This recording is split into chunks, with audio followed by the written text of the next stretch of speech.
Quote, "Between 1958 and 1962, China descended into hell. Mao Zedong, chairman of the Chinese Communist Party, threw his country into a frenzy with the Great Leap Forward, an attempt to catch up with and overtake Britain in less than 15 years.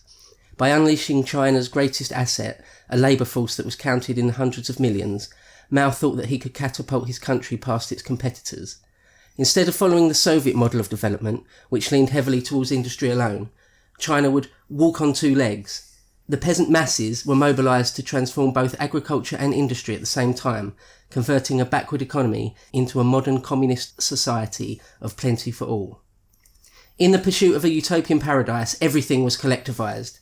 As villagers were herded together in giant communes, which heralded the advent of communism, people in the countryside were robbed of their work, their homes, their land, their belongings, and their livelihood.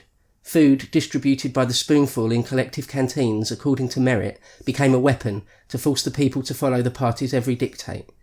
Irrigation campaigns forced up to half the villagers to work for weeks on end on giant water conservancy projects, often far from home, without adequate food and rest. The experiment ended in the greatest catastrophe the country had ever known, destroying tens of millions of lives." End quote. That was from Frank Dicotter's book on Mao's Great Famine. We need to talk about Mao. I want to talk about Mao a little bit. Hello? Hi. You alright? Alright.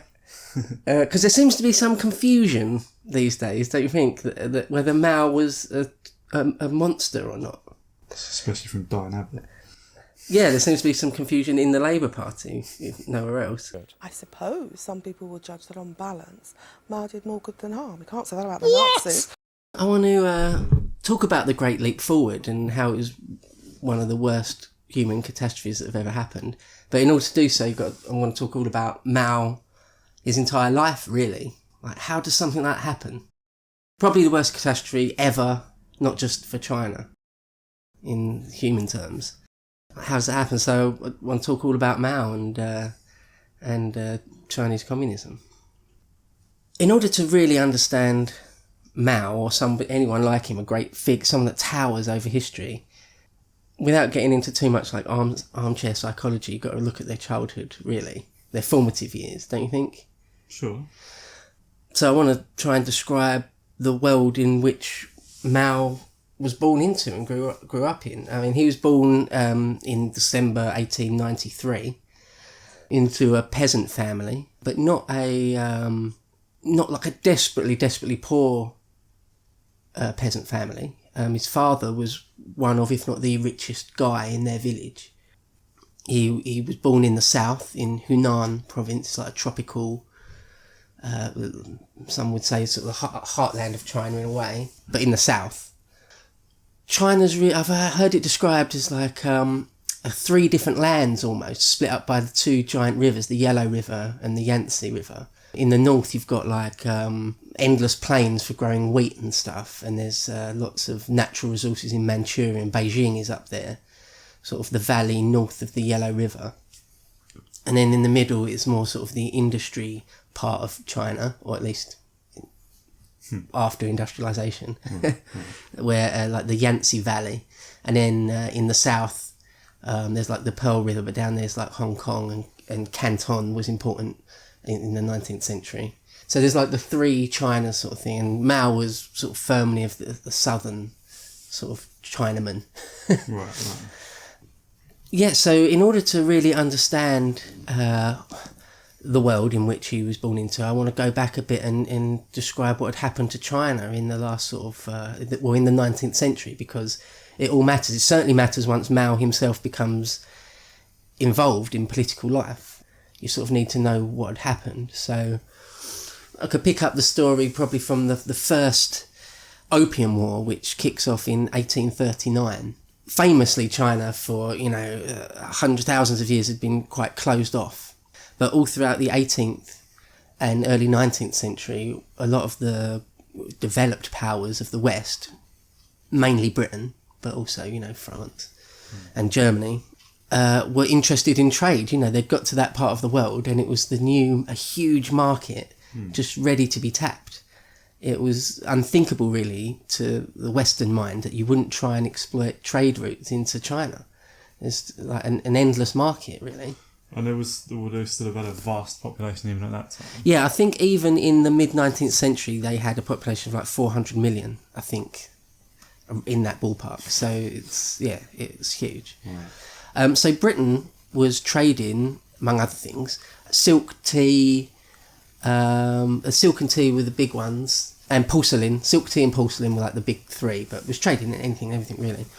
Trading those things. We was buying that off of the Chinese, yeah, and paying for it in gold and silver. But the markets were just so huge that paying for everything in gold and silver just wasn't going to be sustainable. So someone came up with the brainwave to start paying for everything with opium, just trading opium for the things we wanted. And as we controlled India, and India grew a lot of opium, huge amounts of opium, we would just ship the opium from India across to China, Canton in the south there, and trade it for all the great goods that would be really expensive when we sold them back in Europe. But the amount of opium that was flooding into China was kind of destroying Chinese society. There were opium dens everywhere, and sort of opium addiction was endemic.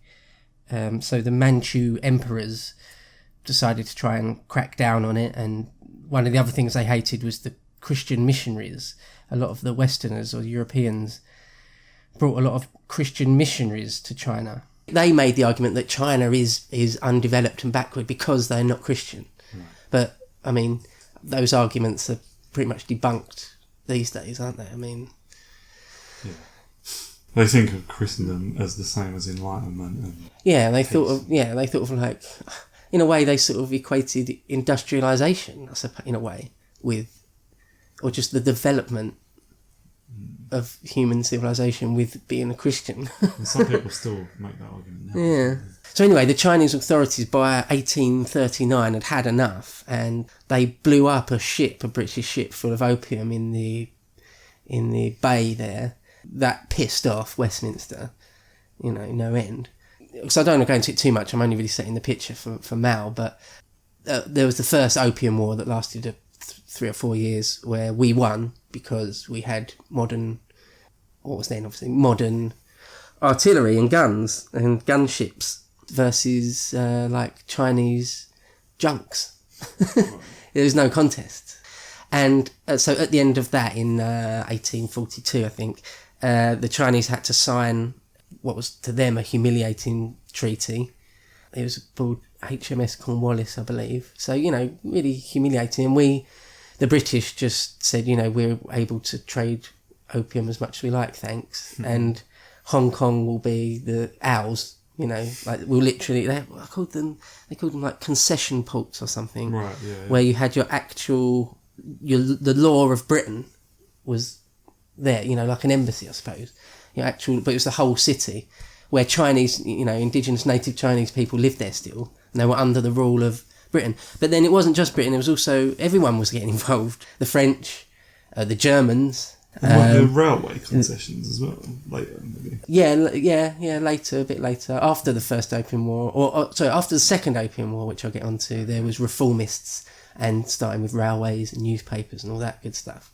But at this point, the Russians, the Americans, the Japanese, everyone was just sort of trying to take a piece of China and its market, and making concession ports all the way down that whole eastern coast of China, which is, huge.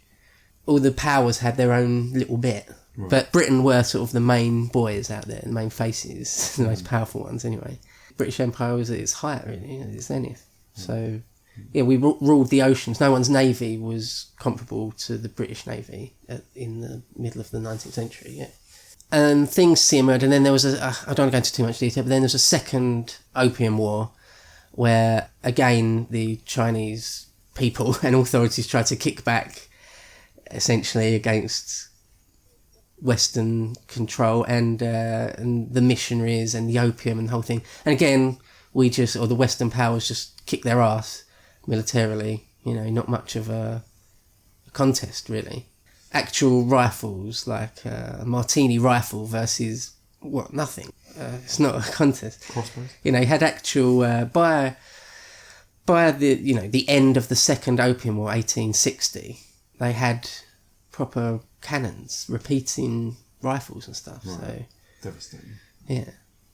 I mean, the American Civil War was happening at this point, but, to put it in some context. And metal ships would be almost impregnable, right? Well, yeah, the Chinese Navy was, just like wooden junks. That was the best they had. So it's... And no offensive capability, so... Right. And it's not like you could use that old thing of fire ships. Send a fire ship amongst your enemy's fleet. That's laughable. So anyway, at the end of the Second Punic War, 1860 odd... sorry, did I say Punic War? Second Opium. Getting all mixed up here. Second Opium War. The British actually burnt down parts of Beijing. The old Summer Palace in Beijing, this like amazing ancient complex of palaces and gardens. The commander on the ground, Lord Elgin, the son of the Lord Elgin from the Elgin Marbles. His son was actually CO on the ground and ordered that burnt down. And, that's a real humiliation for the Chinese. Anyway, the emperor died shortly after, and that ushers in a period of the Dowager Empress. Have you ever heard of her? You might have. Yeah. If you've ever seen anything about like the Boxer Rebellion or the end of the Chinese Empire, you can't avoid her. Yeah, I've heard that. I don't know her name. Really. Yeah, her name is... it's spelled Cixi. But I believe it's pronounced something like Su Chi. Okay. It's pronounced Su Chi. Okay. But I'm still probably butchering that. But I have heard an actual Chinese author, Jung Chang, say it loads of times, and it sounds like she's saying Su Chi. So her name, this Dowager Empress Su Chi, she was just a concubine. I say just, concubines can be incredibly powerful, but she was the sort of the favoured or the most important concubine of the emperor. This emperor that died very shortly after the end of the Second Opium War. Right. And she had a son by him who's only young, like a little kid, 3 or something. So she could sort of rule, or did rule, as a regent. Okay. Or as a Dowager Empress, yeah. Unusual, but not unheard of. Not unheard of, but yeah, unusual. And not desirable, I presume. Well, her character, she seems to be... She was cruel and unusual and horrible person, it seems, yeah. Right. In fact, just this Christmas, my niece got a book called The Most Evil Women in History, or just Evil Women or something like that, and one of them was her. She wasn't on a par with, like, Ted Bundy or Stalin, but yeah, she was a cunt. Okay. And she was in a book with, like, Lucrezia Borgia. Yeah. She did stuff like... her son came of age, I think about 16, and he could rule. And she, I think, had him bumped off, or there's a strong suggestion, because he died, and she was able to install a nephew who was, again, like a tiny boy. And she could, again, rule as regent, you see. And then I think that basically happened again. Anyway, she ruled from, like, 1861 odd until she died of old age in, like, 1908. So, like, 50 odd years. Yeah. So she was a formidable figure, an amazing person, really. Right. She's a really interesting person. Yeah, I could do a whole video just talking about her. Right. And her rule wasn't uninterrupted. She was, like, ousted and came back, and yeah, it's really interesting. So anyway, but what she did do was begin to reform China. Like, after the Second Opium War, it was clear that China, as was, couldn't stop Western powers and Japan from doing what they like, almost. Right. And she realised, we need to reform. So over the next few decades, she allowed, like, railways to be built, allowed newspapers for the first time, allowed, in some ways, political organisations to actually be in some small ways. So she ushered in a period of reform. And then, as I mentioned, Mao is born in 1893 in southern China. So when he's about 7 or 8 years old, the Boxer Rebellion happens, which is like 1899 to 1901. Right.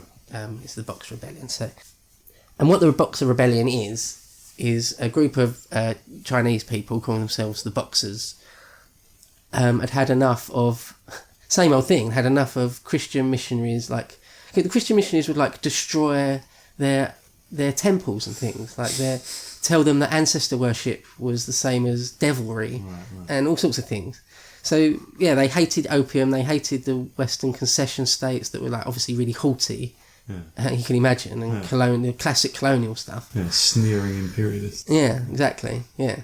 So the Boxers were the next incarnation of fighting back against that, and they did. They for a while they murdered and beheaded lots of whites and Westerners where they could. So was that directly a rebellion against the colonial powers or against the government that tolerated them, or what? No, against the Western powers. So what happened, the Dowager Empress used them, decided that she could use them to fight the Western powers. Okay. If there's one thing that the Empress and the average Chinese person had in common, was that they hated the fact that they were being exploited, and maybe even their country broken up. I mean, it could have gone that far. I mean, quite easy. The big countries could have just literally torn it to bits. That may well have happened. So the Boxers did their thing, killed a lot of foreigners, and tried to really wipe them out. I mean, in Beijing, there was all the big powers had an embassy inside Beijing, and it was there's a film with Charlton Heston about it, actually, an old, quite dated film, but worth a watch nonetheless, about that, where they were all like the big 7 or 8 powers were all sort of besieged inside their embassy, or an embassy complex within Beijing, for quite a while, months before their navies could come and relieve them. But ultimately, in the end, the big powers turned up with navies and a few thousand regulars and put the Boxers down easily. Right. And the Dowager Empress was exiled. But within a couple of years, they let her back deliberately because they realised she was a reformer, and she's someone that they could work with. As long as she was properly subdued. Oh yeah, but by this point, once she was restored, she was a mere figurehead. Yeah, she was something of a figurehead before. So she was restored in 1903, and she didn't die of old age until 1908, and that whole period is just like a waiting game, really, and she's nothing more than the figurehead. There is an actual emperor, but again, he's another little boy, really little boy, like a 3-year-old or 5-year-old or something. Yeah, he has no power whatsoever. So that's the story of her, but up to 1908. But so they're the events that would have happened while Mao was a child, or becoming aware of the world around him, and politics and stuff. However, all that having been said, he did grow up in a really, really quite remote and rural place. An author better than me, I mentioned her before, a Jung Chang, co-authored the book called Mao, The Unknown Story, with a guy called John Halliday. I'm just going to read a quote from that because it paints a better picture than I probably could. It's the opening of the book, so it goes, quote, Mao Zedong, who for decades had absolute power over the lives of 1/4 of the world's population, was responsible for well over 70 million deaths in peacetime, more than any other 20th century leader. He was born into a peasant family in a valley called Shaoshan in the province of Hunan in the heartland of China. The date was the 26th of December 1893. His ancestors had lived in the valley for 500 years. This was a world of ancient beauty, a temperate, humid region whose misty, undulating hills had been populated ever since the Neolithic Age.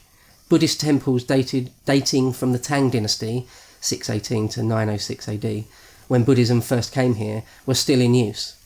Forests where nearly 300 species of trees grew, including maples, camphor, meta sequoia, and the rare ginkgo, covered the area and sheltered the tigers, leopards, and boars that still roamed the hills. The last tiger was killed in 1957. These hills, with neither roads nor navigable rivers, detached the village from the world at large. Even as late as the early 20th century, an event as momentous as the death of the emperor in 1908 did not percolate this far, and Mao found out only 2 years afterwards when he left Shoshan. The valley of Shoshan measures about 5 by 3.5 kilometres. The 600-odd families who lived there grew rice, tea and bamboo, harnessing buffalo to plough the rice paddies. Daily life revolved around these age-old activities." End quote. So I think that says it all there, what the world in which he grew up in.